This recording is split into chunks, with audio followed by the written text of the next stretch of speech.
히브리어로 본 창세기 강의 오늘은 180강입니다. 180강 본문 말씀은 창세기 26장 1절로 6절까지 말씀입니다. 26장 1절로 6절입니다.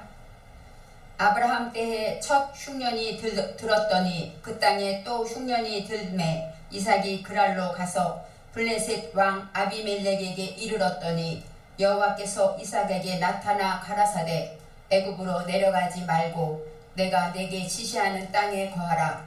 이 땅에 유하면 내가 너와 함께 있어 내게 복을 주고 내가 이 모든 땅을 너와 내 자손에게 주리라. 내가 내 아비와 아브라함에게 맹세한 것을 이루어 내 자손을 하늘의 별과 같이 번성케 하며 이 모든 땅을 내 자손에게 주리니 내 자손을 인하여 천하 만민이 복을 받으리라. 이는 아브라함이 내 말을 순종하고 내 명령과 내 계명과 내 율례와 내 법도를 지켰음이니라 하시니라. 이삭이 그랄에 거하였더니.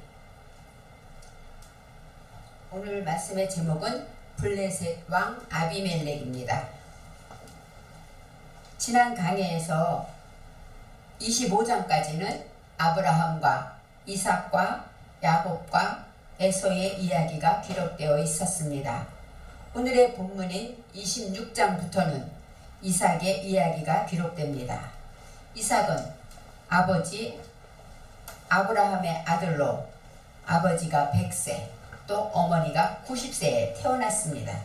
얼마나 큰 사랑을 받았을까요?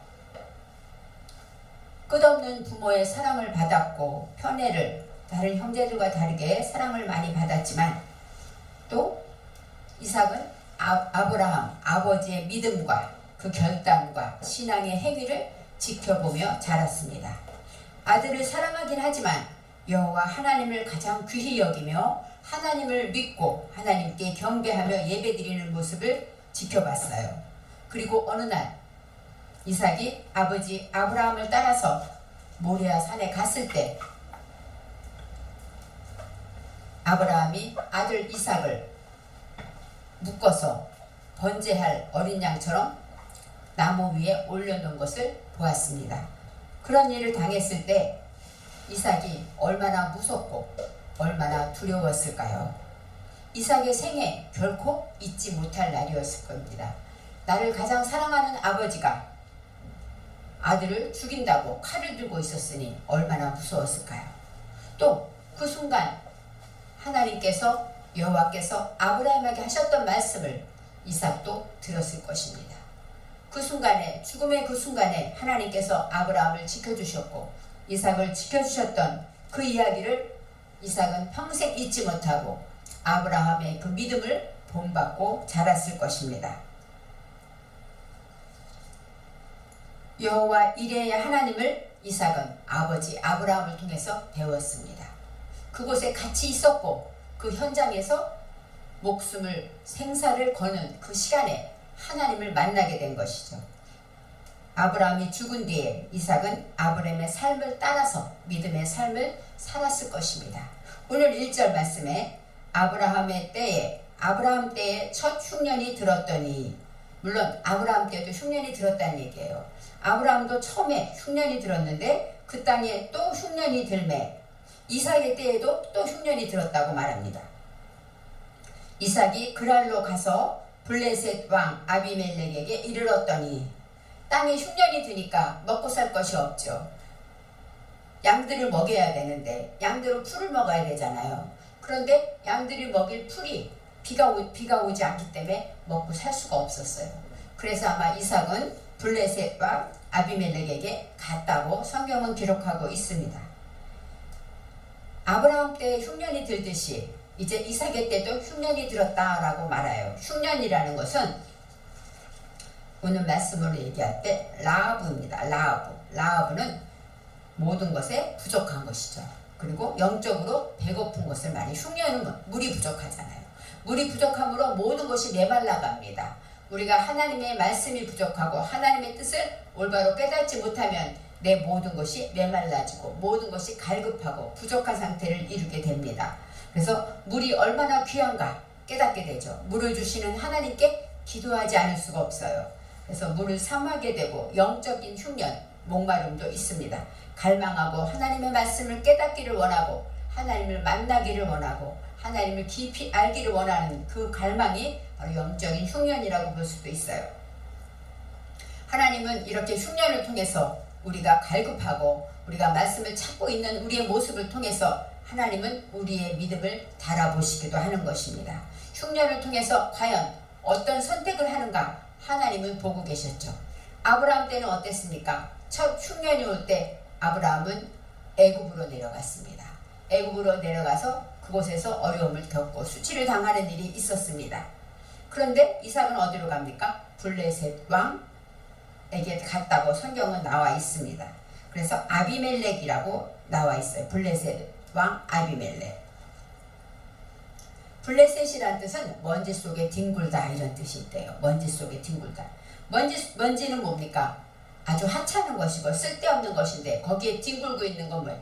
우리 자신이 거기에 뒹굴고 있는 것이죠. 그렇게 되면 먼지 속에 뒹굴게 되면 우리는 어떻게 돼요? 나 자신을 찾아야 되죠. 먼지를 떨어내고 내 자신을 내 모습을 발견해야 되는 것입니다. 그래서 블레셋이 팔라라는 것은 분리되다, 구별되다 이런 뜻이 있어서 올바르게 구별하다 이런 것이 블레셋의 뜻도 되기도 합니다.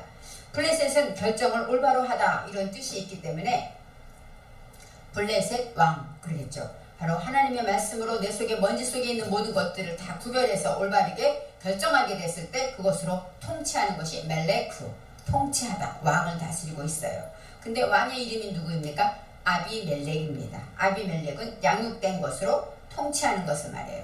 내가 하나님의 말씀으로 양육받은 것, 이삭은 아브라함을 통해서 양육받았겠죠. 믿음으로 양육받았겠죠. 양육받은 것으로 통치하고 배운 대로 살아가는 것을 아비멜렉이라고 말하고 있습니다. 이제 아비멜렉에게 이르렀다. 할레크, 걸음을 걷다. 그곳으로 움직였다. 몸을 행함으로 움직이게 되었다라고 말하고 있습니다. 아마 이삭도 흉년이 드니까 이제는 그곳을 떠나서 블레셋 왕 아비멜렉에게 가게 되는 거예요. 아버지 아브라함도 흉년이 들었을 때 애굽으로 내려갔어요. 그 흉년 그 기간을 견디지 못해서 그때 2절에 여호와께서 이삭에게 나타나 이르시되, 아브라함 때는 애굽으로 갈 때 하나님이 나타나지 않으셨어요. 그래서 아브라함이 스스로 애굽으로 내려갔는데 이삭에게는 여호와께서 나타나셨다고 말합니다. 그러면서 애굽으로 내려가지 말고 내가 네게 지시하는 땅에 거주하라. 아브라함처럼 아마 이삭은 아브라함이 했던 것처럼 애굽으로 내려가려고 했나 봐요. 그 마음을 보고 이제 애굽으로 내려가지 말고 내가 네게 지시하는, 내가 명령하고 말하고 내가 너에게 말하는 그 땅에 거주하라 라고 말씀하고 있습니다. 하나님은 이삭을 사랑하셔서 이삭이 잘못된 판단을 할까봐 나타나셨습니다. 어떻게 말하면 이삭이 하나님께 이제 기근이 왔으니까 하나님께 예배를 드리고 기도했겠죠. 기도하는 중에 여호와께서 나타나셨을 것입니다. 이삭은 평생 아버지 아브라함이 항상 예배 드리는 것을 보았기 때문에 이삭은 늘 예배 드리고 하나님께 묻고 그러는 믿음을 가졌을 것입니다. 그때 여호와께서 나타나서 애굽으로 가지 말라 하고 갈 길을 인도해 주십니다. 3절에 이 땅에 거주하면 내가 너와 함께 있어 내게 복을 주고 내가 이 모든 땅을 너와 내 자손에게 주리라. 내가 내 아버지 아브라함에게 맹세한 것을 이루어라고 나와 있어요. 너가 이 땅에 거주하면, 하나님이 말씀한 그 땅에 거주하면 내가 너와 함께 하리라 하고 말씀하고 있습니다. 너와 함께, 하나님이 우리와 함께 하는 것, 그 이상 큰 복이 어디 있습니까? 그리고 그 다음에 너와 함께 있다, 존재하겠다, 내가 너와 함께 존재하겠다 라고 말씀하시고, 내게 복을 주고, 바에 빠르크 카 나와요. 내가 내게 복을 주는데 진리와 연결해서 내가 내게 주는가. 여호와께서 이삭에게 복을 주겠다고 말합니다. 그리고 이 빠르크의 복은 물론 여러 가지 복이 있어요. 하지만 무릎을 꿇는다, 이것이 바로 복입니다. 낙타처럼 무릎을 꿇는 것이 복이라고, 진리에 무릎을 꿇는 것이 복입니다. 그리고 무릎을 꿇는 것, 낙타가 무릎을 꿇을 때 중동지대에는 낙타가 오아시스에서 무릎을 꿇고 이제 오아시스에서 물을 마시는 것이 그 이상 축복이 없다고 생각해요. 부유한 것이라고 생각합니다. 그래서 이 바르크의 복은 물질의 복도 말하고 있어요. 부족함이 없는 복입니다. 진리의 무릎을 꿇고 하나님 말씀에 무릎을 꿇을 때 하나님이 주시는 풍성한 복을 말하고 있어요. 내가 내게 복을 주고 내가 이 모든 땅을 너와 내 자손에게 주리라. 허락하리라. 주리라가 에탄입니다. 에탄은 나탄, 주다, 수여하다, 허락하다 이런 뜻이 있어요. 바로 하나님께서 이삭에게 이곳을 떠나지 말고 애굽으로 내려가지 말라 하시면서 내가 너와 함께 있고 너가 이곳에 있으면 내가 너에게 내 자손에게도 큰 복을 주겠다 약속하십니다.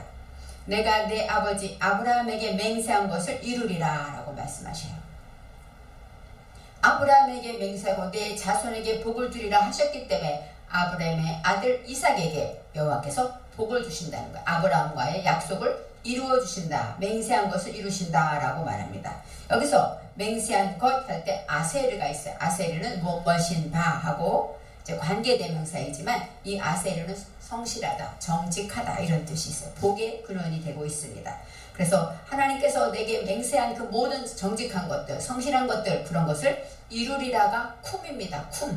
쿰은 바로 일어나다. 그러니까 이제 앉은 자리에서 내가 내게 아버지 아브라함과 약속했던 것들을 내가 다 이제 일어나서 다 너에게 이루어 주겠다 하고 결정하고 말씀하고 있는 것입니다.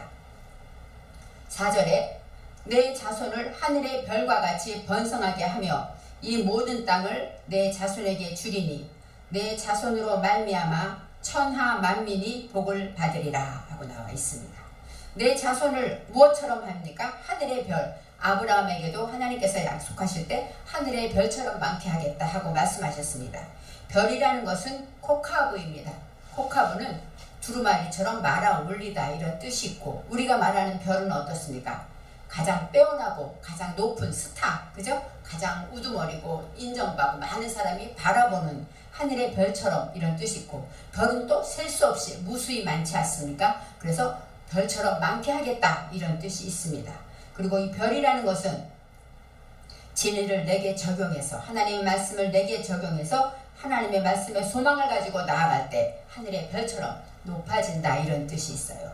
별과 같이 번성하게 하며 번성은 많아지다. 숫자가 많아지는 별이 눈을 들어 하늘을 보아라 별을 셀 수 있나 보라 하고 물으셨던 것처럼 하늘의 별처럼 숫자를 많게 지금은 이삭은 혼자잖아요. 그렇죠? 야곱과 에서가 있고 그렇지만 그 자손을 그렇게 별처럼 많게 하겠다 하고 물질의 복도 주시고 자손의 복도 주신다고 번성하게 한다고 약속하셨습니다. 그리고 이 모든 땅을 내 자손에게 주리니 내 자손으로 말미암아 그래서 내 자손 바로 내 빼 자르아라서 자르아는 자손이에요. 씨 내 씨로 말미암아 내게서 태어나는 자들 바로 자르아입니다. 내 씨로 말미암아에서 빼 내 씨 안에서 내 씨로 말미암아 했지만 여기서 빼라는 것은 내 씨로 인하여 내 씨 안에서 라는 뜻이 있어요. 천하 만민이 복을 받으리라. 물론 이스라엘 자손의 복을 받는 것도 있지만 여기서 천하 만민입니다. 하 아레츠 그 땅에 모든 땅에 만민 콜하고 모든 그 다음에 민이 백성입니다. 백성인데 여기서는 꼬이로 나와요. 꼬이. 이 꼬이라는 것은 이방 민족도 가리키는 거예요. 백성이란 뜻도 있고 이방인이란 뜻이 있어요. 그러니까 천하 만민이라는 것은 지금 이삭이 들었을 때는 눈에 보이지 않는 내 자손들과 모든 만민이 복을 받으리라 했지만 하나님의 약속에는 하나님께서 이삭의 자손에게 나오는 예수 그리스도로 인하여 온 천하 만민이 복을 받게 하시겠다는 것이죠. 여기서 천하 만민이 꼬이 이방 백성까지 말하고 있기 때문에 하나님의 계명과 축복의 말씀은 이삭의 자손 예수 그리스도로 인하여 온 세상에 빛을 발하고 온 세상을 구원하시겠다는 하나님의 계획을 이삭에게 말씀하고 있는 것입니다. 천하 만민이 복을 받으리라. 이 바르크 베하티 내가 복을 주겠다라고 말씀하고 있는 것입니다. 이제 5절에 이는 아브라함이 내 말을 듣고 내 명령과 내 계명과 내 율례와 내 법도를 지켰음이니라 하시니라. 이는 뭐예요? 왜냐하면 이런 뜻이겠죠. 내가 내게 내 자손에게 이렇게 큰 복을 주는 목적은 이유는 무엇입니까? 아브라함과 맹세한 것인데 무엇을 맹세했느냐? 또 아브라함이 왜 나와 약속을 하게 되었느냐? 이것은 아브라함이 내 말을 순종했다라고 나와. 내 말이 여기서 콜입니다. 콜은 소리예요. 소리. 밝히는 이런 말씀이 아니라 콜은 뭐야? 하나님이 아브라함에게 주신 음성에 순종했다는 것이죠. 모리아 산에서도 아들을 바쳐라 할 때 바쳤고 바치지 말라 했을 때 바치지 않고 하나님의 음성에 순종했기 때문에 내 말을 순종했다라고 말하고 내 명령과 계명과 율례와 법도 네 가지로 나누어 있습니다. 첫째 명령이라는 것은 샤마르티입니다. 샤마르티는 내가 지켜야 할 것, 내가 보수하고 내가 간직해야 할 것, 바로 하나님이 지켜야 한다고 말했던 것, 그것을 말하고 내 계명, 계명은 차바는 명령 이런 뜻이에요. 하나님의 명령을 말해요. 내 율례는 하카프입니다. 하카프는 어떤 뜻이냐면 조각, 새겨진. 그러니까 새겨진 말씀을 말해요. 새겨진 건 뭐예요? 십계명을 가리키겠죠. 하나님의 십계명은 돌판에 새겨졌잖아요. 그래서 내 율례라는 것은 우리 마음판에 새겨진, 우리는 하나님을 사랑하고 내 이웃을 내 몸같이 사랑하라. 이 예수님의 그 계명이 우리 마음에 새겨지지 않습니까? 바로 율례는 그만큼 하나님의 말씀을 내 신비에 새겨진 것을 말하고 있습니다. 또 내 법도 이거는 토라입니다. 토라는 율법을 가리키죠. 그 다음에 여기서 토라는 야라라는 단어가 있는데 그것은 교훈하다. 예루살렘 할 때 이 야라라는 단어가 나옵니다. 그래서 평화의 터전 이런 뜻이 있는데 지도, 가르침, 율법을 가리켜요. 그래서 하나님의 율법 또 하나님의 가르침 이런 것을 설명합니다. 이 모든 것을 지켰음이라 하고 말씀하고 있어요. 지켰다, 샤마르인데 여기서 제일 먼저 나오는 단어가 에케브라는 단어가 나와요. 에케브는 야곱이죠. 야곱은 어떤 뜻입니까? 발뒤꿈치를 잡다, 발걸음, 발자취 이런 뜻이 있죠. 바로 아브라함의 발걸음이 아브라함의 걸어온 그 흔적과 이 모든 것이 다 하나님 말씀에 순종했고 명령과 계명과 율례와 법도를 지켰기 때문이다 라고 설명하고 있습니다. 그래서 이삭이 6절에 그랄에 거주하였더니 이제 애굽으로 내려가지 않고 하나님 말씀을 듣고 그랄에 거주하였다 나옵니다. 이 그랄이라는 것은 가라르입니다. 가라르인데 이것은 되새김질하다, 반추하다 이런 뜻이 있어요. 우리는 하나님의 음성을 듣고 하나님의 말씀을 듣게 되면 우리는 그 말씀을 되새김질해야 됩니다. 주일날 어떤 말씀을 들어도 그 말씀을 되새김질하고 또 나의 어떤 상황과 환경을 통해서 그 말씀을 새김질하면서 이 말씀은 이렇게 지켜야 되는 것이었구나. 이런 때에는 내가 하나님이 원하는 편은 이런 것이었구나 하고 그 말씀을 반추하고 되새김질하면서 그곳에 거주하였다라고 말합니다. 이삭은 특별히 하나님이 사랑하셔서 이제 모든 일에서 갈 길을 인도해 주셨고 또 그렇게 하리라 아브라함과 맹세한 그 약속을 이루어 주셨으며 또 마지막에 내 자손에게 천하 만민이 복을 받으리라는 이삭을 통해서 하나님께서 이제 놀라운 예수님을 준비한 그 축복의 메시지를 전해주게 됩니다. 그리고 마지막에 이삭은 그랄에 거주하였다. 늘 하나님의 은혜, 하나님께 감사한 것, 그것을 늘 되새김질하면서 하나님을 올바로 믿어야지 하는 그 마음으로 늘 반추하는 마음으로 그곳에 거주하였다. 이 야샤브라는 것, 성령의 능력에 의해서 이제 그곳에 정착하게 되었다라는 뜻입니다. 하나님의 말씀으로 블레셋 왕 아비멜렉에게 간 그 이삭에게 여호와께서 나타나셨습니다. 블레셋은 우리 안에 먼지 같은 먼지에 뒹구는 우리의 모습을 올바로 분별해서 그곳으로 해서 하나님의 양육한 것으로 통치하는 자리, 그것이 바로 블레셋 왕 아비멜렉입니다.